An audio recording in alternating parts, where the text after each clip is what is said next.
Saudações, como vocês estão? Espero que esteja tudo ótimo, porque se não está, vai melhorar. E neste vídeo eu vou contar a história de Mary Mellon. Foi uma mulher muito maldosa, tá? E envolve, né, nesse vídeo, a maldade, tá? E uma questão também de saúde. Vamos lá? Mary Mellon, ela espalhou a bactéria que causa a febre tifoide para dezenas e possivelmente milhares de pessoas, matando talvez até 50 pessoas. E o que é mais cabuloso nisso é que ela fazia de propósito. A história dessa mulher é revoltante, triste e nos dá uma lição.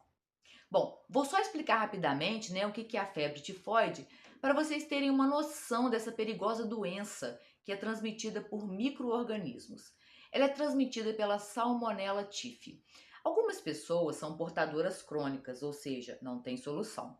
Porém, são assintomáticas, não têm os sintomas. Então, os sintomas assim mais característicos é a febre prolongada, constipação ou diarreia, vem seguido de sangue, dor de cabeça, falta de apetite, mal-estar, dores abdominais, náuseas e vômitos. Em alguns casos, aparecem manchas rosadas no tórax e no abdômen. Bom, se a pessoa não tratar, pode surgir complicações graves, como hemorragias abdominais e perfuração do intestino, com risco do quadro evoluir para infecção generalizada, coma e morte. Hoje, o diagnóstico é por meio de exames laboratoriais. E assim, duas vacinas que prevêem a febre tifoide. Porém, o problema é que nenhuma, tá, oferece imunização completa. O tratamento ele inclui administração de antibiótico, reidratação do paciente. Agora, a prevenção no dia a dia, prestem atenção. Lave bem as mãos, especialmente depois de usar o banheiro, porque tem gente que não se importa de lavar as mãos e ainda cumprimenta a gente. Então, além dessa pessoa se contaminar, ela estará transmitindo a doença. Lavar as mãos antes das refeições e quando for lidar com os alimentos. Para vocês terem noção, a Mary Mellon, ela tinha o apelido de Maria Tifoide. A Mary Mellon, ela nasceu em 1869 na Irlanda, numa das partes mais pobres. Então, em busca de melhores condições de vida, né, ela queria sair daquela pobreza, sendo que na sua região não havia perspectiva de melhora. Então, ela emigrou para os Estados Unidos em 1883 e morou com seus tios até encontrar um emprego como cozinheira para famílias americanas ricas na cidade de Nova York. Em 1906, a Mellon foi contratada por Walter Bowen, cuja família morava em Park Avenue. A empregada deles adoeceu em 1907 e logo em seguida a filha deles também morreu de tifoide. Então esse caso, ele ajudou a identificar a Mary como a fonte das infecções. Vamos lá. O Walter, ele ficou assim desconfiado, então ele contratou o George Soper, que era um engenheiro sanitário, né? Porque também estava tendo um surto em Oyster Bay e eram em famílias abastadas, quando se sabia que a doença geralmente atingia lugares insalubres. Então, lhe chamou a atenção também que a cozinheira de Walter tivesse deixado o emprego.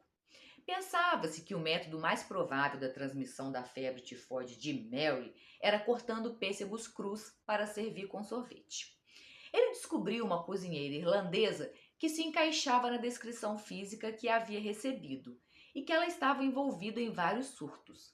Então ele conseguiu localizá-la porque ela geralmente fazia assim. Após o surto, né, ela saía do emprego e não avisava ninguém para onde que ela iria.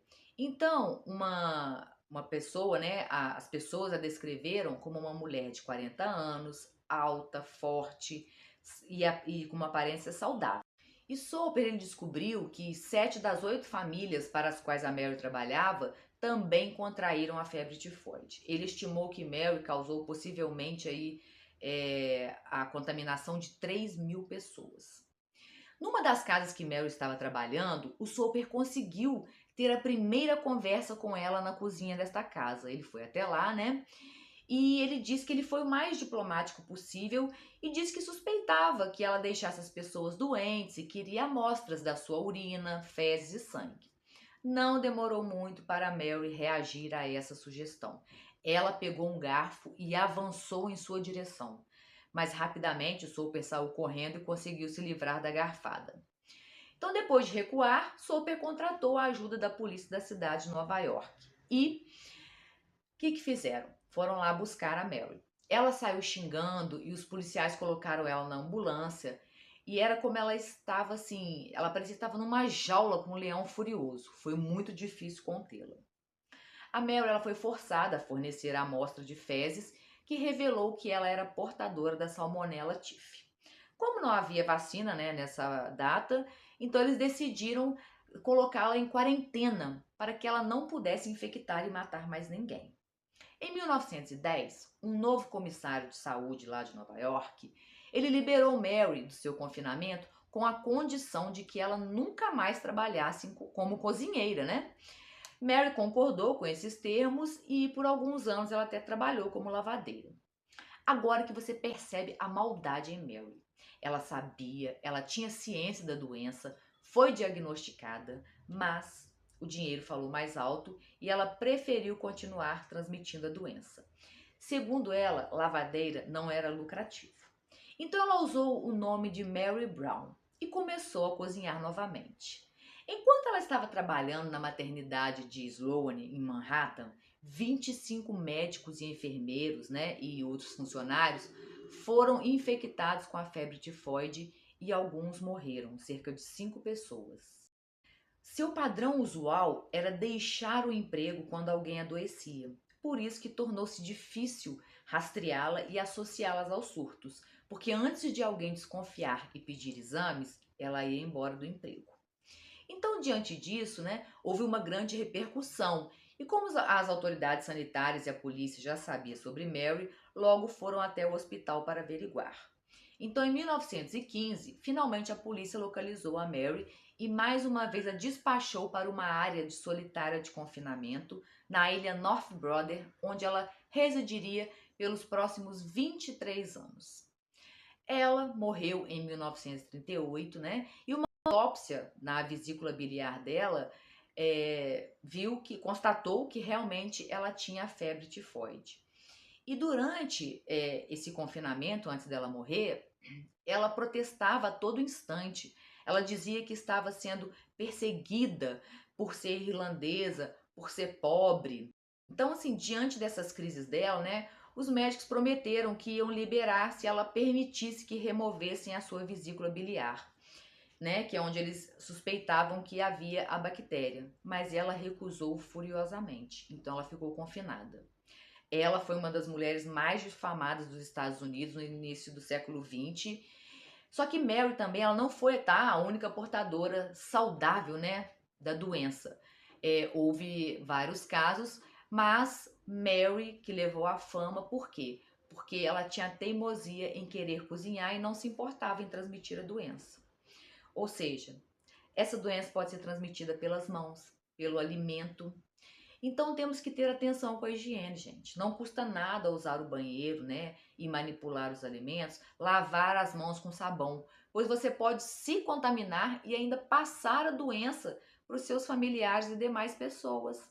Lição dessa história: há pessoas maldosas que sabem de sua doença e transmitem para as demais, ou seja, a maldade. E também uma questão de higiene, principalmente, né, após essa última pandemia que nós tivemos. Então, por favor, não dê as mãos após usar o banheiro e não ter lavado as mãos, né? Vamos ter consciência. Essa doença mata cerca de 150 mil pessoas por ano. Bom, espero que tenham, né, gostado do vídeo. São duas aí questões, né, cabulosas, que é a maldade da pessoa e a questão da higiene, que muitas pessoas se esquecem. Bom, deixem um like, comentem à vontade, tá? E mandem aí, né, compartilhem este vídeo aí para as pessoas que gostam desse tipo de assunto. E o que eu desejo a vocês é claro que fiquem na